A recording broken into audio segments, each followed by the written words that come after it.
بہاول نگر شہر کے اندرون علاقہ سرکلر روڈ کے باسیوں کے لیے 14 فروری کی دوپہر کی گھڑی کسی قیامت سے کم نہیں تھی۔ دوپہر 2 بجے کے قریب ہونے والے گیس سلنڈر دھماکے کے نتیجے میں ایک ہی خاندان کے 6 افراد سمیت 7 افراد جاں بحق اور 20 سے زائد افراد زخمی ہوئے، جبکہ 4 مکانات مکمل طور پر مسمار ہو گئے۔ ایک ہی خاندان کے 6 افراد میں وزیر احمد کے 4 معصوم بچے، بیوی اور بھائی شامل ہیں۔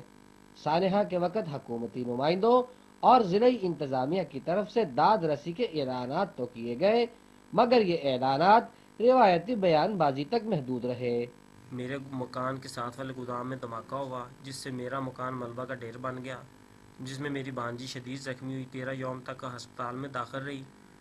وزیر اعلیٰ اور ڈی سی او بہاول نگر سے ہماری اپیل ہے کہ ہماری مالی امداد کی جائے۔ ابھی تک ہماری حکومت کی طرف سے کوئی امداد نہ کی گئی ہے۔ متاثرین نے ضلعی حکومت اور حکومت پنجاب سے اپیل کی ہے کہ گھروں کی تعمیر اور علاج معالجہ میں معاونت کر کے ان کے دکھوں کا مداوع کیا جائے۔